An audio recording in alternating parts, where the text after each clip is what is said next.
Welcome to Archery Country Podcast.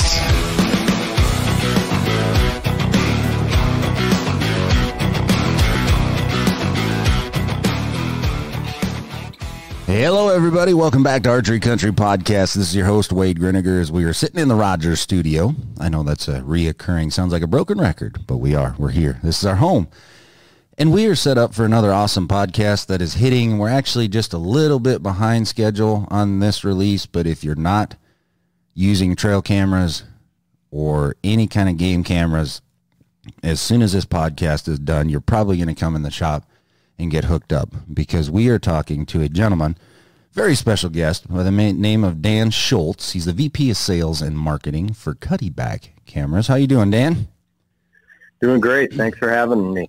Absolutely. And I have the big Jason Balach from Brainerd on the line. How's it going, guys?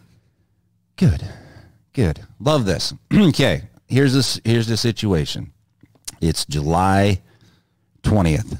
A lot of guys are already starting to share some trail cameras, some bucks and velvet. We're going to give you a lowdown with one of the coolest systems in the business, and I can say that very confidently. I've been running them for 3 years. I think, Jason, you've been longer than that. Nope. 3? Yep. Okay. Hence how long we've had them in the store.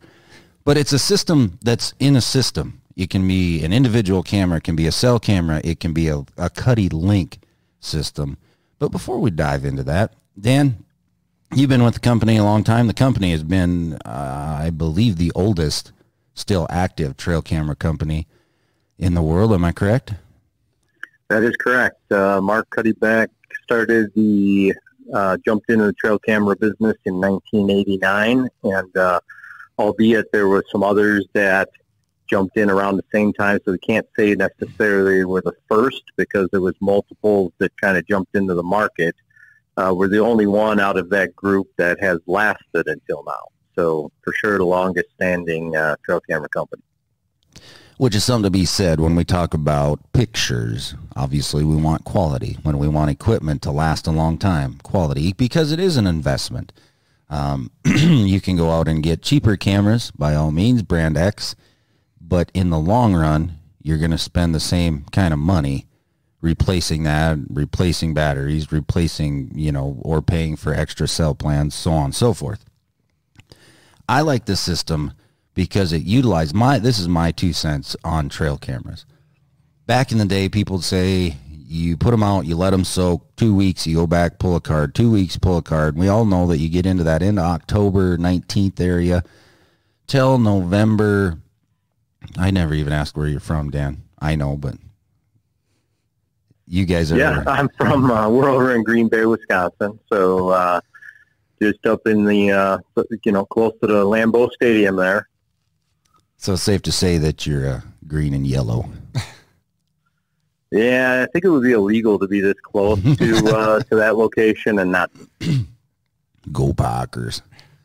Got to watch the Packers. So back to that. You don't have to worry about going back to your cameras. I'm talking about the cell, or even having a home if you didn't want to have a cell network.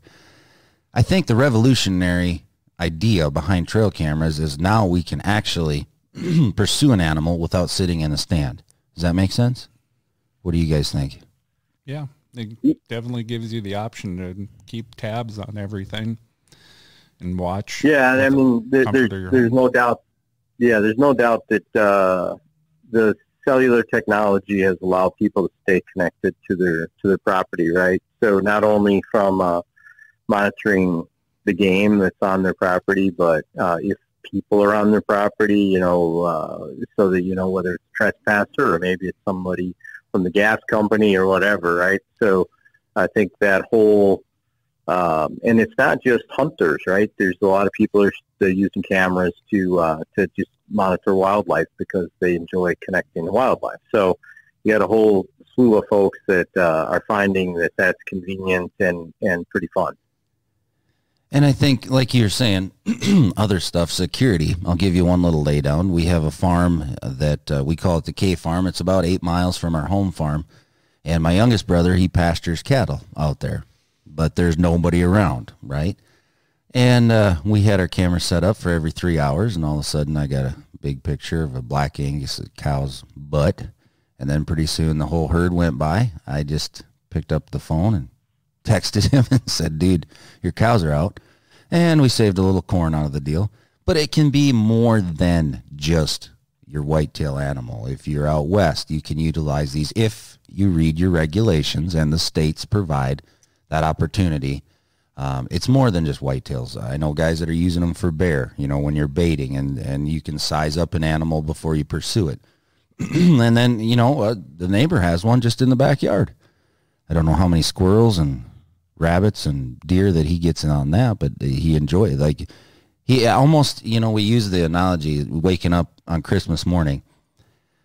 When I wake up, the first thing I do, and you know where I'm doing it, is looking at my camera, or looking at my emails and my texts. It's the morning ritual. Open up the email, look through the pictures, see what you had the night before. Have you seen, Dan, in the history of Cuddeback, obviously you've had great products forever, great media team, great advertisement on that. The quality of the pictures, have they gotten better? We talk about megapixels. Give us a little line and cite what you guys have done just in even the past 4 or 5 years with your different series on the quality of pictures. Yeah, you know, the camera technology obviously has transitioned. You know, this is truly an electronic piece of gear, right? Just like a TV or, you know, and sometimes people have to wrap their mind around that, because they're used to thinking about maybe buying a gun that lasts for, 25 years or, more. And in this scenario, you're constantly looking at all the new electronic components that are coming out that maybe are really in a different industry. Maybe it's the phone industry, right? Because especially with the cellular stuff, they're continuing to look at the modems and the SIM cards and ways to improve those, but they also are looking at the sensors, the flash technologies, and all the things that go into them. So, no doubt we're continuing to do that and to maximize the megapixels available to try to transfer as much data as possible. It's gotten to be a little interesting over the last few years, because when we start talking about cellular transmission, now we're using data, right? Like a phone would use data. And so we have to try to maximize the image quality, but minimize the file size in an effort to not use up people's data too much, right? That stuff gets expensive, as we all know, based on our cell phone bills. And so it's a delicate balance, and we continue to look at that year over year to try to figure out how can we shrink the file, but yet keep as much detail as possible. And I think the world is understanding that the timeliness of the data is taking on a significant factor in their decision making. Maybe picture quality's dropped down a little, but that's only because you still got to hit like a certain threshold. Otherwise, it's going to be a problem. Right. And when we're talking about cameras, one of the unique things that Cuddeback, I believe, how long has the Cuddy Link system been with us? I believe we're in our fifth year here. We went originally where the idea was that the home camera would collect the images from the remote cameras, and the user would pull the single SD card. So instead of having to walk through the whole property to get all the images, they could now just walk to one more conveniently located camera that wasn't as obtrusive, pull the card and get the images. 3.5 years ago, we brought out the cell unit, and that obviously really changed the game, right? Because now we can have our system go ahead and send us the picture. So we truly can stay out of the area. We don't educate the deer, and that's a critical factor that, if you're trying to hunt a mature animal, I mean, they are smart. They're old for a reason, and you're going to need some help in trying to figure out a game plan on how you're going to attack hunting that animal. Absolutely. And I want to put this out right off. I just want to get it out of the way.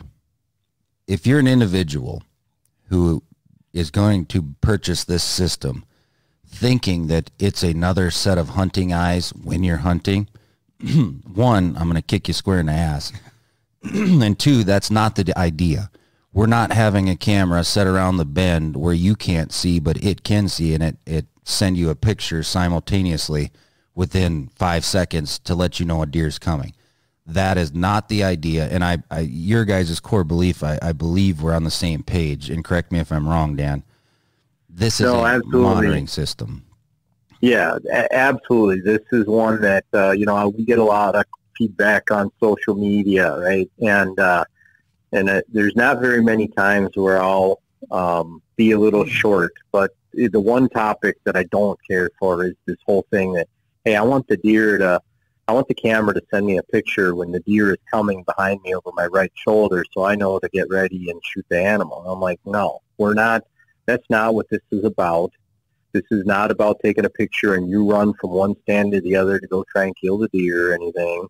This is not, this is, if that's why you're hunting, you're missing the point, right? Mm-hmm. So you need to have that excitement. This is to help. It's a tool to try to give you a little more intel on maybe building a strategy on how you're going to go after that animal.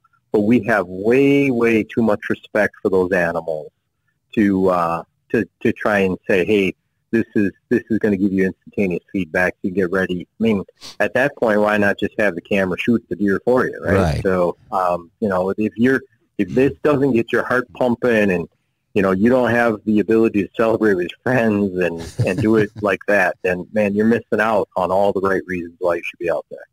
Exactly. And we wanted to put that's a footprint. We believe in it. We're hunters. We're outdoorsmen. And we're ethically talking, okay? That's not what this system is about. Now that that's gone and we're done, the link system, Cuddeback, CuddeLink. The biggest thing that turned me on to this, I have 2 farms that as a family we own and we run. They're separate. I wanted the cell camera, obviously, intrigued me. I didn't want to have to pay $9.99 or $15.99 or $39.99 for that camera, and then a different camera over here and a different camera over here. What intrigued me is I can pay one monthly payment, my cellular home, and then I can link up to, now it's 24 individual cameras that will send it to the home unit, and the home unit then will email or text it to me. Talk a little bit about your design on that philosophy. Obviously, you guys work very, very hard and a lot of smarter people than I am. That's the only system, am I correct? Yeah, there's a couple of guys that have come around the fringe of it, but they're not working in the same capacity. And, obviously we do have patents. And so, if they step too close to what we're doing, then it's going to be a problem. But yeah, the whole concept here is that, as I said, when we first came out with the CuddeLink solution, the idea was how do we avoid going to these cameras? Some people maybe want to put a camera in a bedding area or whatever, somewhere, maybe it's across the river, which is a real hassle to get to. And it's just not practical, nor is it smart from a hunting perspective to be in those places educating those deer. And so, the concept was to move these files, and we're using a radio frequency network to do that. And, then when the advent of cellular technology came out, it married up perfectly because now we can use the radio network to send these images back to this home camera, and then this home camera can now transmit those images to the end user. So, as you pointed out, if I have the competition and I have 10 cameras, then I'm going to have 10 cell plans, and that can start to get expensive, obviously. And so the idea here is that, we offer multiple plans to account for the number of cameras and images that user may have, but there is a limit on how much it's going to cost, and that's what we're trying to do, is to keep the cost of using the cellular solution affordable, but yet giving them that intel. And, not only does it stay affordable, but the other benefit is that a lot of the properties that we all hunt tend to not have perfect cell service. And so in this scenario, we can have the remote cameras connected to the home. They don't have to have cellular connectivity. They can be down in a draw where there is zero cell service. They could be in a cedar swamp where there's zero cell service. But they're going to use the CuddeLink network to send back to the home so that I'm still getting all the pictures from my entire property. I know what's going on and what's happening, and can stay abreast of the deer movement at that point. Could we talk about the difference between your home, remote, and repeater settings on the cameras? Obviously, your cell's your home, but how about the repeater feature and the remote feature on your other cameras? Yeah, so when you have the cellular solution, it has to be the home. If you were a person that lives on the property and you just want to pull a single card, like the traditional how we started with CuddeLink, then any camera can actually be the home. It's just a setting in the CuddeLink menu of the camera, and you can pick either remote, home, or repeater. So if they pick home, then that camera is going to be the designated home that collects the images. If it's a remote, then that's just a camera that's out there connected to either the home or to the cell home. And in that scenario, the cameras not only send it back to the home, but they also can connect to each other. So, you know, when you can extend further away from the home, now a camera can, if it figures out, hey, I can't talk to the home, it will identify that I can talk to this other camera, though, and I'll take pictures, I'll send it to that camera, and then that camera can send all the pictures home. When we get into a repeater, that we actually make a device that is a repeater, or you can use a camera as a repeater. So let's say that we've got two chunks that we're trying to connect, two chunks of timber, and in between is a field with no food, and there's not really any cover, and it's just not likely that a deer is passing through there. Not to say they never would, but, you know, very sporadically, if at all. And at that point, you could use a repeater just to jump the signal from those two chunks. And then by having it on a repeater, you're not using, you know, as much battery power. You're not doing a lot with that device. There's less chance for issues, right? Because all it's doing is just sending images along, just doing that. Now, you know, in most cases, I would say most guys are like, hey, one more camera is cool because, you know, more is better kind of mentality. But the reality is that we do offer a couple different ways guys can set up their network to expand the coverage on the property. And it brings up a great point with that analogy behind it. There's some individuals, we always, in Minnesota here, when we talk north, we say 218 area code or further, or north of Highway 10. There are some situations up there where cell service sucks. It's just that's what it is. Verizon or AT&T, whoever you're running. If you're down in a holler or way back on the, you know, Tamarack Slough or wherever you're at, and you know that you don't have but one bar in a link system, you can actually run. You don't have to run your home there. Like I use a wheel system when I say it, but you can actually link these quarter mile at a time through, and I'll have you talk a little bit about that as far as range. It can go up to a mile if you have a clear setup. Right now we talk about having heavy foliage, even though we're drier than a popcorn fart. There's leaves out there. There's grass that's 8 foot tall. It is. But what I'm getting at is you can have your home out at the road or at your cabin or taking pictures in the back of something where you do have cell service, but yet you can link a system out to the back 400 somehow and get your pictures, even if you don't have cell service there. Yeah, absolutely. I mean, that's one of the, I would say, biggest benefits of the CuddeLink system. You know, the nice thing is the cell camera has two external antennas, so it tends to have better cell service than your phone anyway. But you know, the reality is that that's the only device that we have to get connected to the network. And on most properties, there's somewhere where they can find some degree of cell service, whether it's a little bit higher point on the property, whether it's a little bit more open point in the property. You know, there's almost always, it's very rare that we can't find anywhere. And at that point, as long as I can get that home camera connected, now I can go to work on building my remote network and utilize, you know, the camera-to-camera range, the fact that they can extend past to talk to one another. And I've not seen a property that we can't address. Now, you know, for a guy that's going out on a flat property, yeah, that's easier. Or if he's got some open pockets and some timber, generally that setup is easier.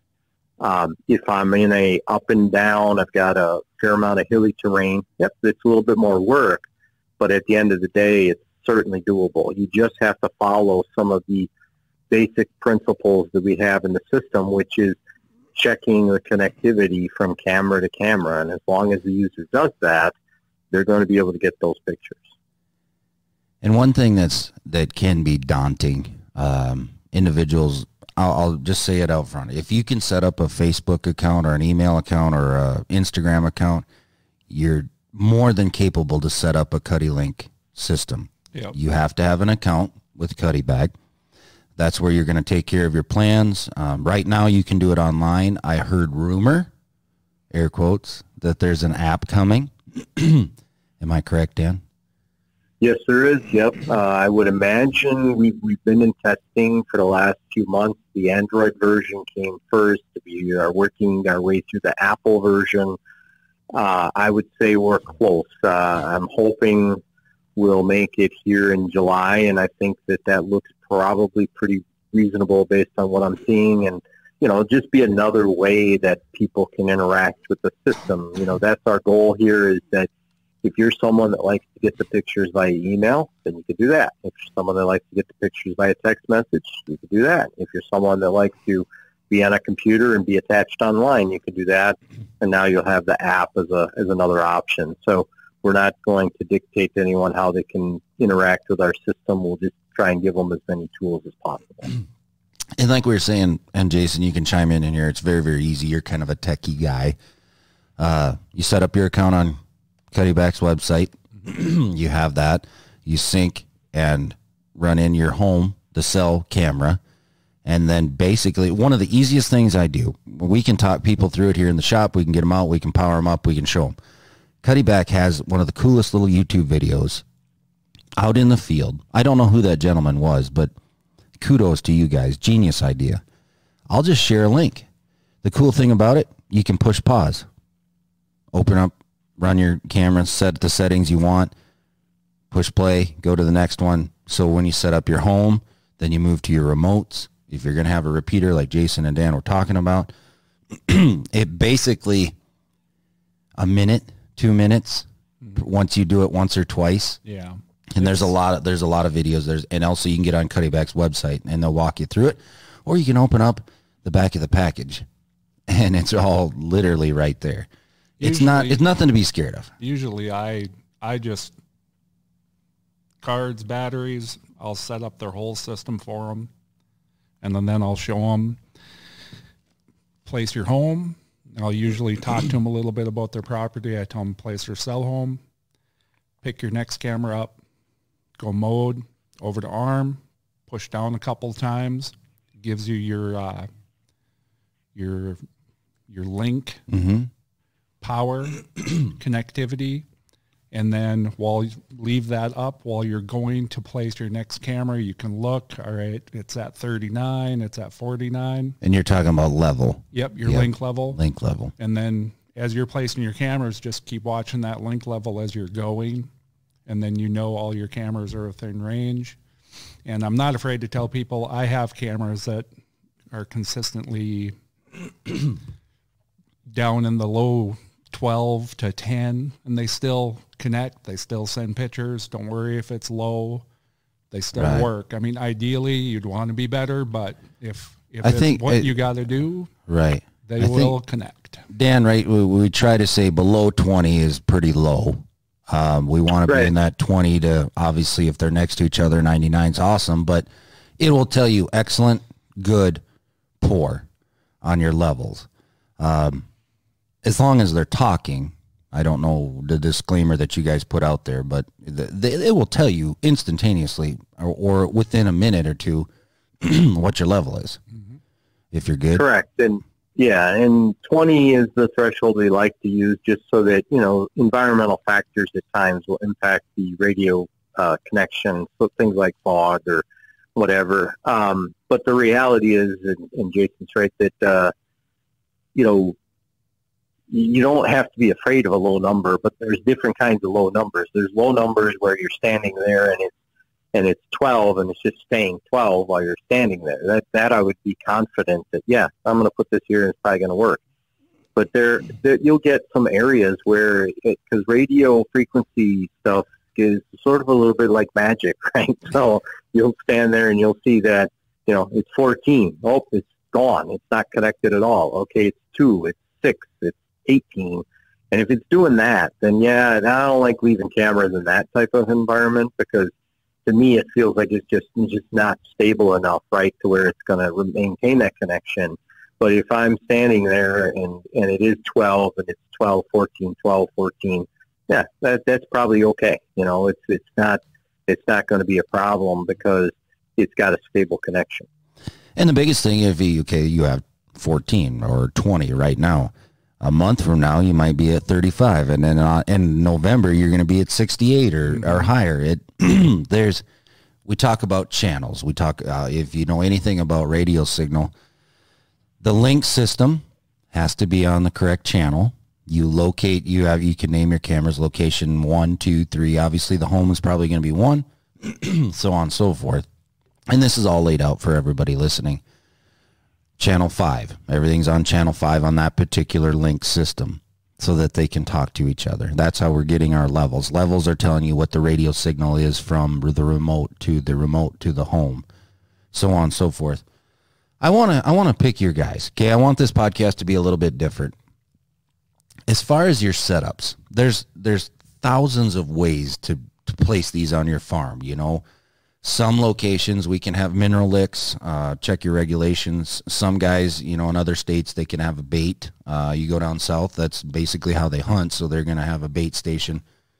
Give me some of your guys' tips and tricks. I bought my Cuddeback system. I got my account. Everything's set up. I'm going to work. Now I'm setting on my farm.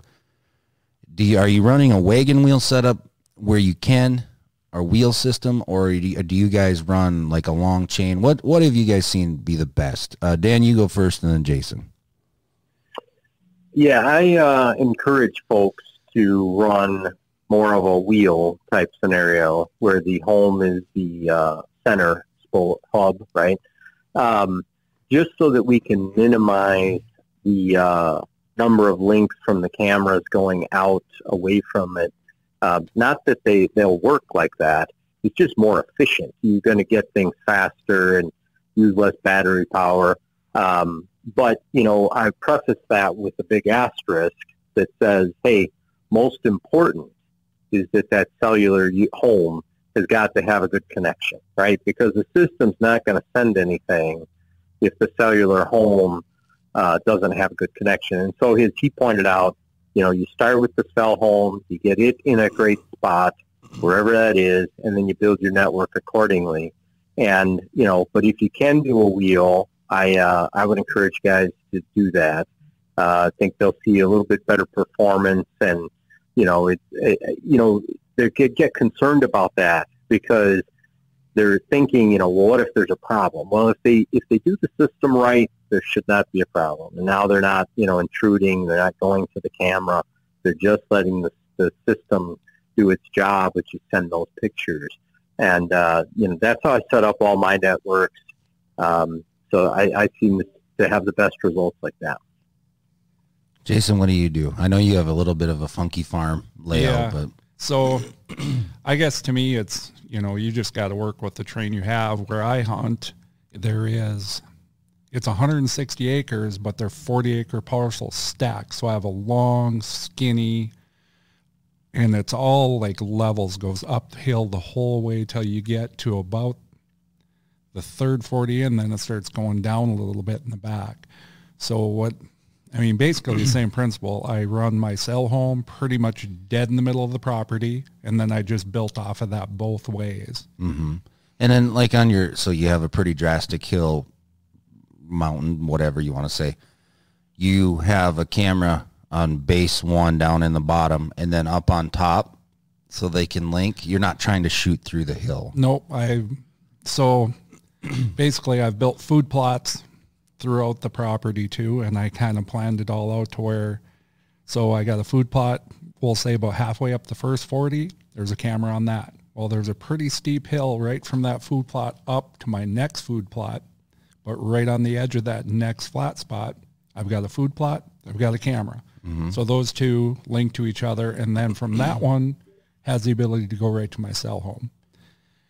And then going up the hill is kind of the same situation from the cell home. Gotcha. Now, early season tactics, we have a funny state here in Minnesota about what you can do with mineral and what you can do with, you know, obviously you can't bait, but putting out, if we've had some dealings with that. So do you guys have anything right now, you know, are you putting things, let's talk about early season camera placement and what you're putting it over. And then as we get into pre-rut, scrapes, mock scrapes, you know, what are you guys seeing? Dan, what do you do? Obviously, are you changing your cameras throughout the year? Yeah, I would say that camera movement is probably smart. You know, one tip I'll give that, you know, I see a lot of folks, I think just by nature say, hey, I've got a great spot. It's my best spot, right? Whether I have bait or mineral or just a really good spot. I'm going to put my cell camera there because that's, you know, just seems like a good thing to do. I would recommend against that. You know, put a remote camera there. And the reason why is when you have Cuddeback and you have the home, there's an FCC regulation. We cannot have the radio and the cell technology on at the same time. And so because of that, that cell is going to miss some pictures. Not, you know, a lot if your placement's correct, but if you're putting it on a very active location, then you could miss some pictures, right? And we don't want to have people missing out pictures of that big buck that's coming through. So as a whole, like I said, get your cell connectivity. That's most important.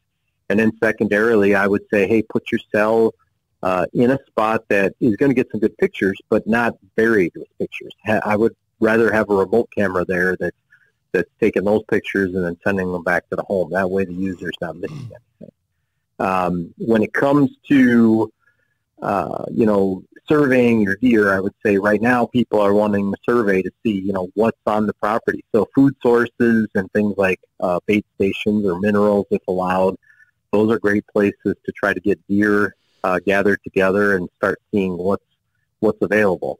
As we move into the transition where, okay, now we're going to get a little more serious about hunting, then I would say, hey, guys need to move the cameras more into, you know, trails and scrapes, obviously things where now they're monitoring more the deer, the bucks, right, that they're interested in hunting those mature deer. Not that, you know, not that we may not want to shoot those, that's part of the sport too, but the reality is that most folks are after some kind of a buck, and so you've got to put your cameras in places where they're going to be more frequent at times of day when you might actually have a chance to cross paths with them. And so I'd shift accordingly. And then when you get late season, you know, most of the time I don't really move the cameras late season. Winter would be different if you're going to keep your cameras all year, but I'd say most people are obviously running the cameras between, you know, let's say July or August through November. So that would be how I traditionally would move. I'll move my cameras one time between when I put them out and then when go time starts to come. And you say most people, except for you two gurus, you're going on almost 3 years, Dan, with one of your cameras. And we're going to get into the accessories that make that. You said you're north of 400 days, Jason, on one particular setup? Yep. And we're going to talk about that. But beforehand, one of the greatest, and I have no problem saying this out loud, one of the greatest sales pitches that I can hit, it's getting more and more popular where more and more people are together on a lease or a farm like we have. I have two brothers and my dad, and we have a younger gentleman, a good friend of ours that hunt with us. We say, okay, the first thing they look at is, oh, it's a pretty expensive camera and a link system. And I say, well, break it down this. Let's say there's 4 of you on this lease or 4 of you on this farm. If you all buy one camera and you set it up, you split the cost. When we talk about sending pictures and emails, there can be 10 of us that get the same exact notification at the same exact time. So it what I see is it brings guys together, brings hunters and women, children, whoever, you may be on it, to where, boom, I get a text that says, Cuddy Link, you know, if I'm sending every 3 hours or 10 hours or once a day, and we'll talk about that as well. And then all of a sudden the texts go in we have a group text going, oh my gosh, stickers showed up, or, you know, the big 13 wide loads over there, you know, how it's going.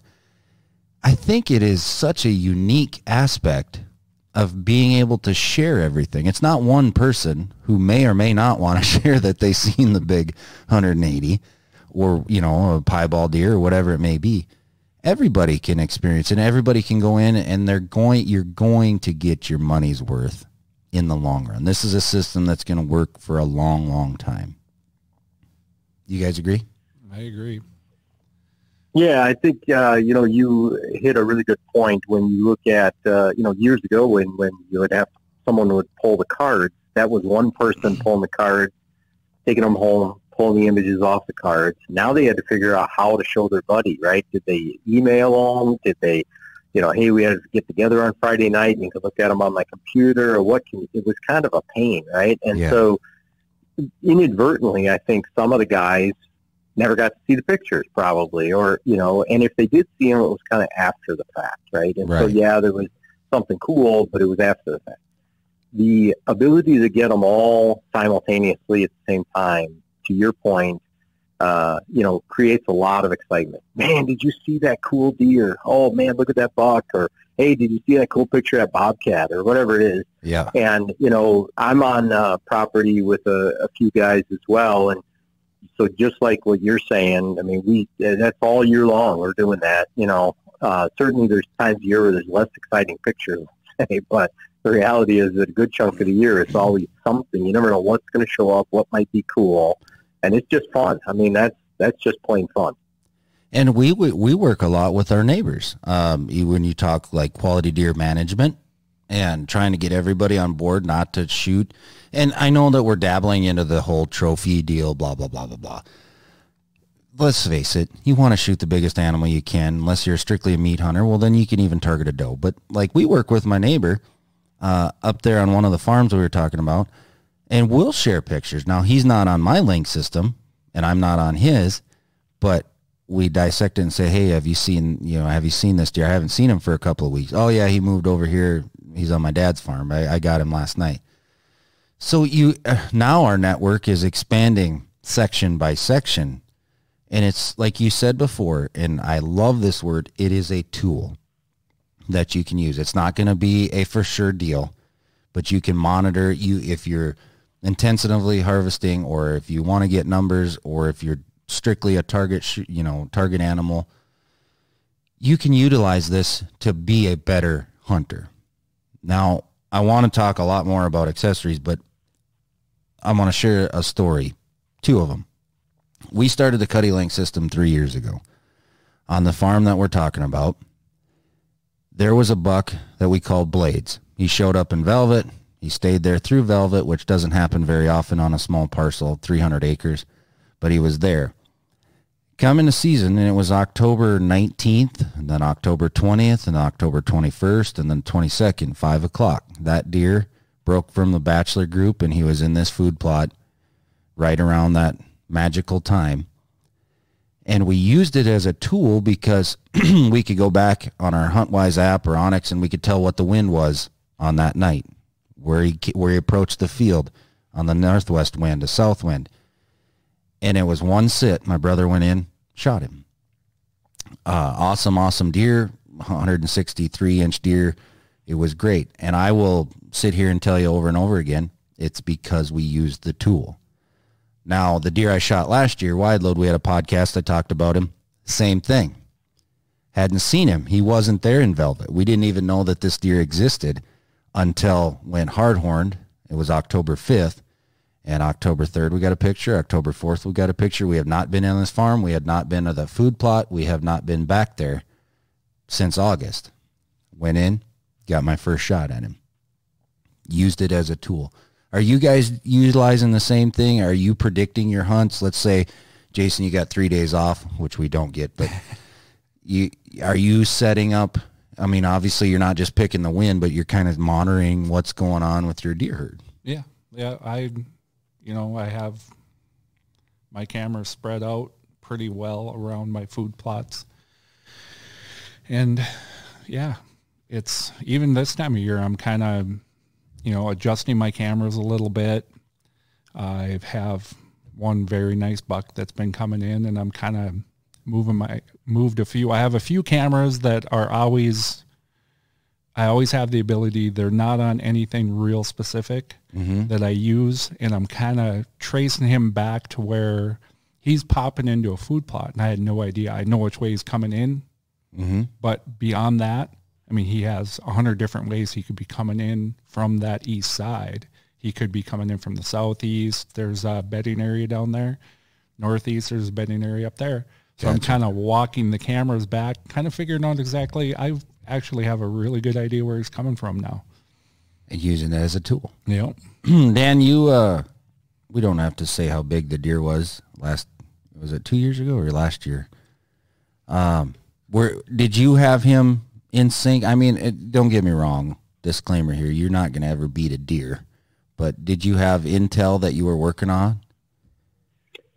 Yeah, you know what? On that particular property they were referencing, 2 years ago, it's really hard to get to. We're going to educate everything that is there going in if we're not really careful. And so, the way that we approach that is now, and it's improved our success rate, is, okay, we put the cameras out, we don't go back there at all. We just do not go back there anymore until we start to see the deer movement pick up.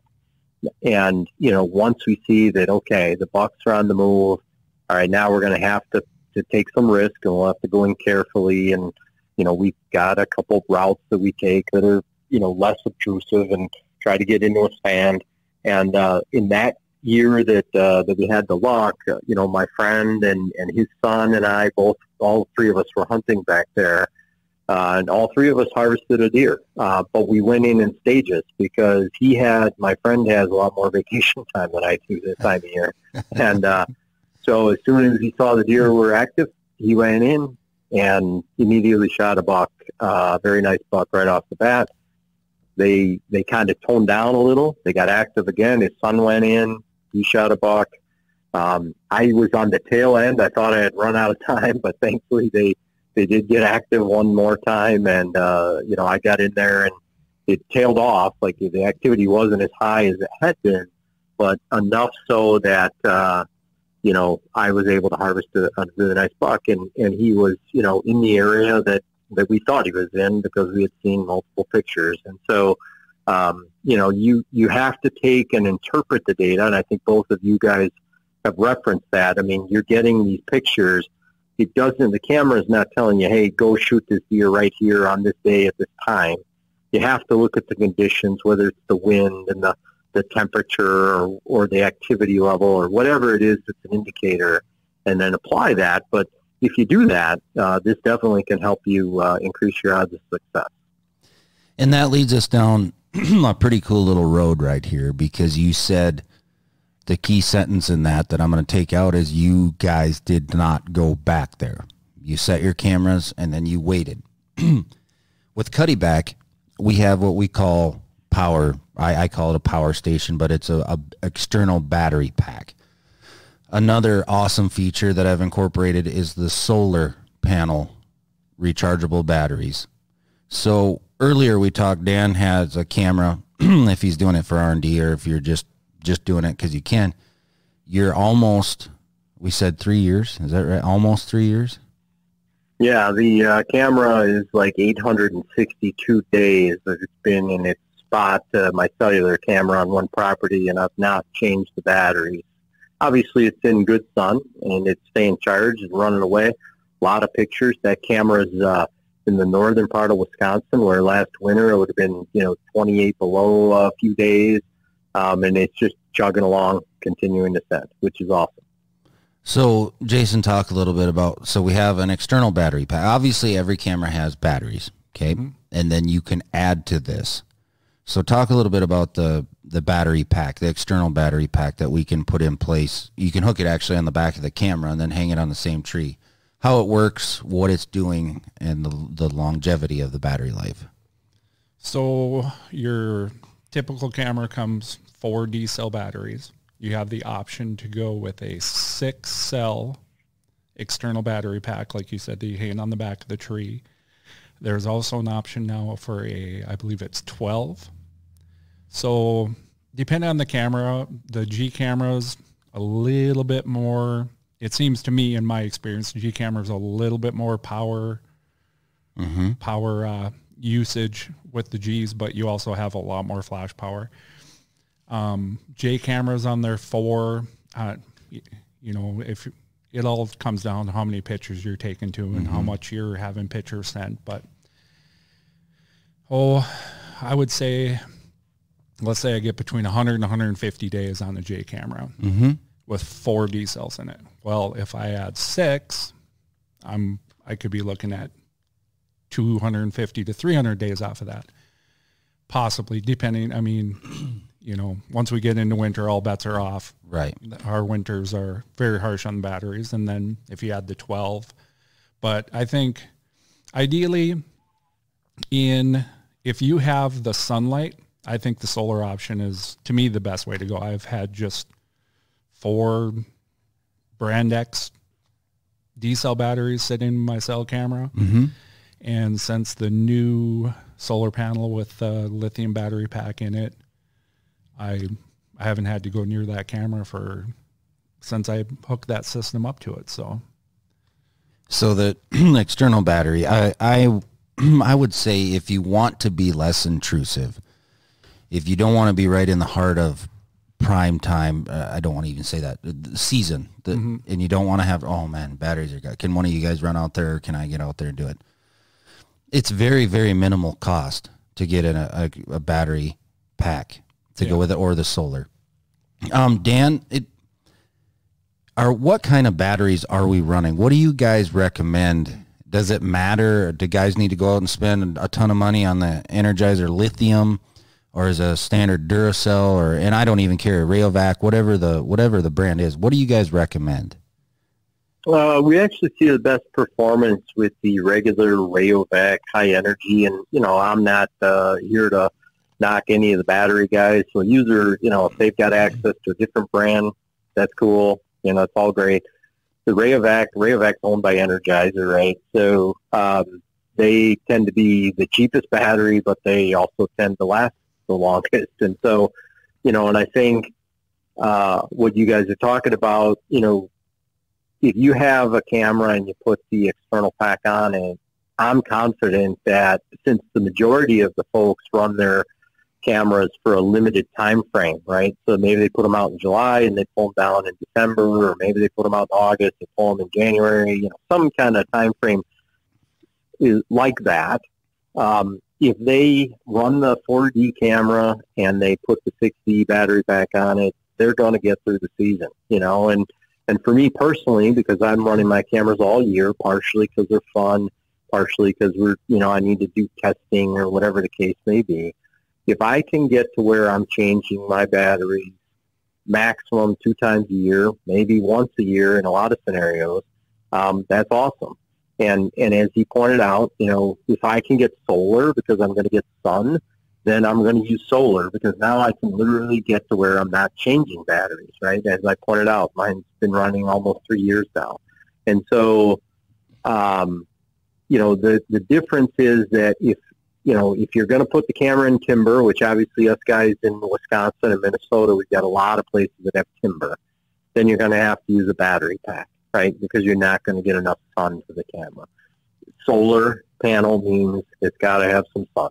So, but if you're on a field edge or a food plot, or if you're down south where you've got more open areas that tend to be available, then the solar is a super option because you can literally get to where you have no maintenance on the camera, even if you leave it out all year long. Love it. Dab a little bit, SD cards. Is there a particular size? Obviously, we can clear the queue or we can erase files. We can go in there and do that on our soon-to-be app or on your login. Do you guys run a particular, is it 8 gig, 64 gig, 32, 16? Does it matter? I just run 16s. Yeah. Dan, do you? Yeah, you can't, we can only go up to a 32. Can't use anything larger than a 32. And I would say that just because of all the gaming technology that people are doing out there, that it's hard these days to find either anything less than a 16 or a 32. So pretty much I buy all 16 or 32s. That's a lot of pictures on those cameras. So I know that I can run all season without even having to worry about deleting any images off the card. As you said, we can do that remotely, which I think is fairly impressive considering we're not only deleting the images off of a cell camera, but we can do it via the radio network down to the remote camera. But yeah, that I would say, it's hard to find. The only recommendation I would tell you is that sometimes people forget that, if you have a X brand camera, that camera is talking like German and our camera is talking like French. And so you really shouldn't mix the cards unless you reformat them. So as long as you take the card on your computer and reformat the card, then you can move it around. So if you've got an older 8 or whatever you might have, certainly they can use them. But yeah, for buying new, it seems like you can't hardly find anything less than a 16 anymore. Is there any,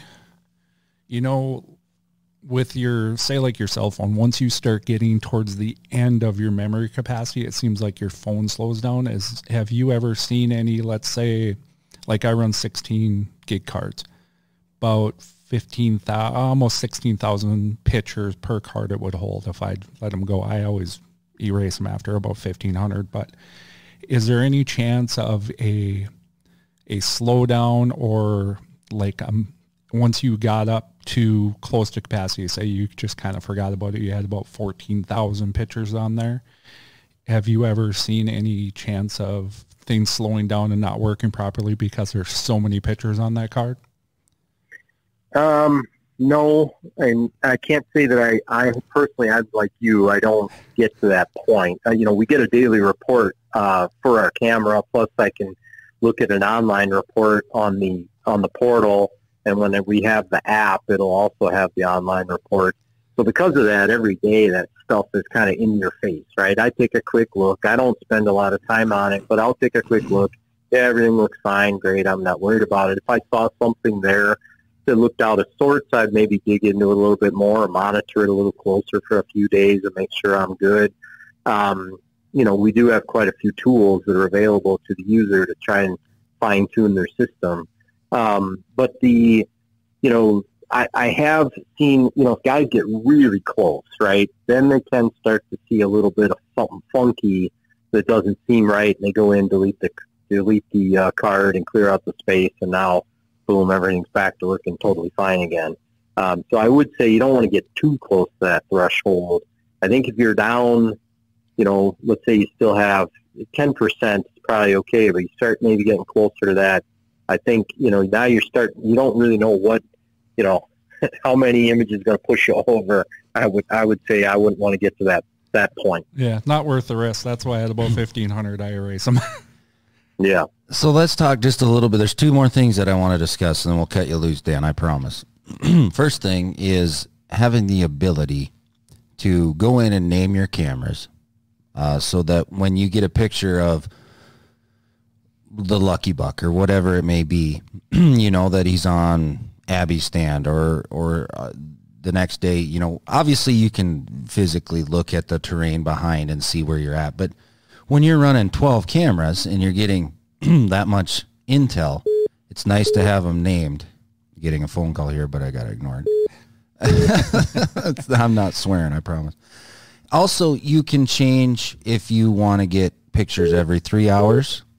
Dan, can you explain a little bit of how that system works to where we early season, obviously you send it once a day or twice a day or in an hour. How does that all work, Dan? Yeah, so a couple things. One, you talked about the labeling of the camera. And so you can type on the camera itself and put a name, so let's say, we have Dan Swamp or whatever I want to name a spot. And I do that. And it surprises me sometimes that guys don't utilize that functionality. I'm looking, as you said, if you've got a big network, I don't know why you want to have just camera 2 labeled on it and not give yourself a better idea of where that camera is. I've seen guys use GPS coordinates. I've seen guys, come up with some other label system, and that's cool. But I definitely label all my pictures to help identify clearly where it's coming from. Regarding the sending rate, the cameras have the ability to send either by the number of pictures or by a time setting. I would say the majority of the folks are using time settings. As you pointed out, maybe in the slower season where I'm not hunting, we're using 6 hours or 12 hours, where when it gets to that number of pictures, it'll send it. When guys get into the system, I can tell you that most of the guys are using the 1 hour or the 2 hour. So every hour the camera goes in and sends what pictures it has available from it and the remotes. You can do it, like I said, by number of pictures. The only thing I would caution is that if you're running a network, then don't choose batch 1 or 2, because batch 1 or 2 means your cell camera is just never going to let those remotes have a chance to send. So I would say if you're going to run batch, run either batch 5 or higher. I prefer 10. That way the other remote cameras have the ability to send their pictures back to the home, and the user's going to get all the pictures from all the cameras. Batch 1 or 2 is fine if you're running a standalone cell unit. Then that's no problem, but I wouldn't do that in a network of cameras. And I think a lot of consumers and listeners, they don't realize that you can change all that, and you have that functionality. I think it's ideal. I think it's one of the coolest aspects of, there's so many things in this link system that you can do. That's just another awesome feature. I know, Jason, you wanted to talk about 2 options that we can use this system for. You want to you and Dan dabble a little bit about the primetime option and the surveillance option and how that all works. Yeah, I've only just played around with it. The surveillance option, I know people who they want the road going into their property. They put a camera pointing at the road, and there's a surveillance option. I believe it puts the pictures in a priority to where after it takes them, it will send those pictures as a priority. The prime time I've only played around a little bit with. I think it's maybe newer with one of the newer firmware updates. Not 100% sure, but I've played around with it, set my cameras to it, kind of checking it out. But I'd like to talk to the man who knows a little bit more about it here and see what he has to say about it. Yeah, so let's talk the priority mode. Like you said, let's say I've got a 10-camera network. One of the cameras is on my cabin, and I want to make sure that if someone's messing around with my cabin, I get the picture as fast as I can. So I can go in and set that camera to priority, and what will happen is when it takes a picture, it'll go ahead and notify the home, send it over, and I'll get that image faster. Still not instantaneous, but the only way to get instantaneous would be to have all cameras, all cell plans on every camera. But in our system, you can get that picture very quickly by running the priority option. If you had if you have a 10 camera network or a 20 camera network, you probably can get by with having 2 or 3 cameras in priority. So, monitoring a gate or a cabin, maybe if you had a deer that was in a very small range, you could put those cameras on priority to try to hone in on that. But you can't take 20 cameras and put them all on priority, because then they're all running at the same pace that they were before. So it doesn't do you any good. When it comes to prime time, we've always had the time lapse, meaning that we could take pictures without heat or motion. And that was a feature that was brought out to kind of be able to put a camera over a field, run it on time lapse, and then maybe you'd see deer out further than the camera could sense. But now you knew that, okay, the deer are down in the right corner. I'm going to move my cameras way down there where I'll pick up images of them, coming in or going out, or however, you want to do that. Prime time kind of takes that to another level. in that when we look at bucks or animals in fields, they tend to be there early and late, right, for feeding purposes. And so it is a setting that allows us to run for anywhere from the first hour to the first 3 hours of the day, and then the last hour or the last 3 hours of the day or whatever in between there. And so same thing, it's going to take pictures based on a time setting, not on heat or motion. So I've seen quite a few guys use it for turkey hunting, where they don't know where the birds are actually coming from yet. They'll put it on the field. They'll have it run for the first 3 hours of the day, taking a picture every 10 minutes. And then that'll help them pinpoint down okay, the birds are coming in from the right. They're going over to the left. Okay, great. I'll move my cameras down there to where I can actually, get a closer picture of these birds and zero in on where they're coming from. It's just the mentality. The camera sets it automatically based on the daylight. So in the morning, it figures out when the sun's coming up, and then it knows to take the pictures for the first 1 hour, 2 hour, 3 hours. And the same thing at the end of the day. It knows when it goes into night mode, and now it's going to take the last 1 hour, 2 hour, 3 hours of the day in whatever time increment you want. We'll continue to enhance prime time. There's some things we're working on that next year it'll do a couple more things. But it is just another tool, a way to run your cameras that can help you give more recognizance on what's happening in the hunting area that you're doing. Yeah. So the time-lapse feature I actually use a little bit in the winter. It's kind of a nice thing on the cameras. When we have a big snowstorm coming, I'll switch one of my particular cameras that can see really well. Yeah. I'll switch it to time-lapse, and then I get pictures of that snowstorm coming, watching the snow pile. I don't know. It's just fun, cool. Something fun to do. Dan, one thing that we do with the Archery Country podcast, and we have an awesome media team, Desiree sends out a social media questionnaire where listeners can send in a couple of questions, and then we pick the brain of the pro, and you're the pro. So if you don't mind, we narrowed it down to two really brief questions. I know the answers to one of them, if you don't mind answering, okay? Yeah, no problem. All right, first question, this listener is in southern Minnesota. He says, on my cell camera, because it's a cellular network, do I have to worry about setting the time? And when we have that magical, stupid thing that happens around November 5th or 7th and we fall back, do the cameras automatically switch the time, or do I have to go in and do that? Great question. So last year when we brought out a new firmware, which we refer to as Gen 2, which the current version of that is version 8.3, that's the piece that allowed us to expand from 16 cameras on a network to 24 cameras on a network. That's also the firmware that allowed us to have remote access into the cameras. So if a user is on version 7 or earlier, they're not going to have that capability. So I would highly recommend users get on to version 8.3. The additional thing that version 8 did was, if I set my cellular camera, date and time, it will sync all the remotes accordingly. Now, down the road, would we like to get to where even the cell camera would set itself? Yes, but we're not there yet. So the user has to set the date and time on the cell unit. And if they're on version 8.3, then it will sync the remote's date and time accordingly. In regards to the daylight savings time, that is a setting. It's by default, it's on. And so when in the on mode, it will adjust the time for you automatically on all the cameras. So,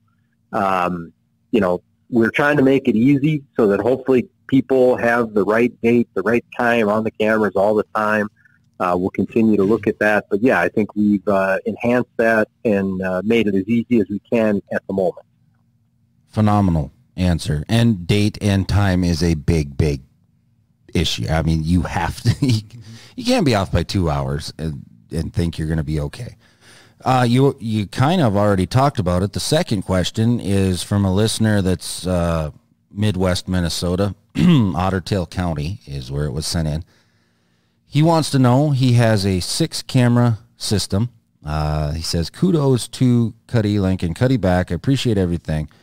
I'm a little concerned about firmware update. Do I have to take my 2020 systems? He says J and G and what he has on there. Is he every year updating the firmware?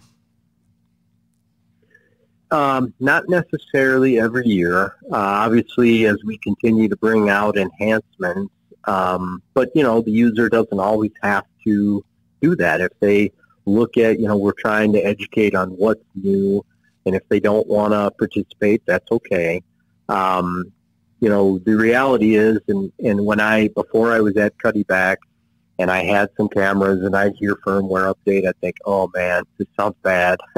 And after coming to Cuddeback and really getting involved with the firmware update, it is so easy that I'm almost, it's like anything new, right? It scares you at first, but the reality is that it is so easy. It literally takes like 20 seconds to do a camera, that I highly encourage users to embrace it. We have videos, we have instructions that we can email. You can get on, Facebook and message us, and we'll walk you through it. I would suggest get comfortable with it, because it is so simple that afterwards you can be like, really? That was it? That's what I was afraid of? And, then there's really no reason not to, hey, I'm going to put my cameras out. I'm going to check online. Is there a firmware update? Yes, there is. I'm going to go ahead and put it on the camera. No doubt that we'll continue to look at firmware updates and how can we make that easier for people, because, we do understand that it feels daunting to them. When you look at, you go buy a Blu-ray player, it's going to do an update probably, but a lot of those can do it on their own, but not all. And, thus people are just generally afraid of that kind of stuff. But like I say, it is so easy on the Cuddylink camera. I'd encourage, we'll help you, whatever it takes. It's just a few buttons and you're good to go. So let us help you and become an expert in it. Absolutely. And Jared, if you're listening, which I know you are because you have 555 questions every time we do a podcast, just get on Cuddylink's website, take an SD card, put it in your computer, download the 8.3 version, take that same card, put it in your cameras, boop, boop, boop. It's actually like 4 buttons, I think, is all you got to push. Not much to get to. And it takes seconds. And then do it to all your cameras, and then you're good. Then you get the options that we just talked about, and it's the latest and the greatest. Dan, I think this is probably one of the better podcasts we had, and I really, really encourage people to come in and check it out. Not just our stores, but, you can get on Cuddeback's website. We're going to have a bunch of links to this podcast. We're going to throw some of your videos on there. And I just want to say thank you for your knowledge and what you guys do. It's been a blessing to have you on. Well, gentlemen, I appreciate the time. It's a great conversation. More than happy to come back down the road, or more than happy to help answer questions that people send in. So, we love the opportunity. You guys are a great partner of ours. And, I really appreciate getting the opportunity to talk to everybody. Absolutely. Jason, I appreciate it, bud. Thank I know you. We'll be sharing pictures. We're not going to have probably every day. We're not going to have GPS coordinates on there. If you do name your camera with the GPS coordinates, put that on social media for us, just so we can have an idea. But on behalf of everybody at Archery Country Podcast, we appreciate you guys. We'll see you on down the road.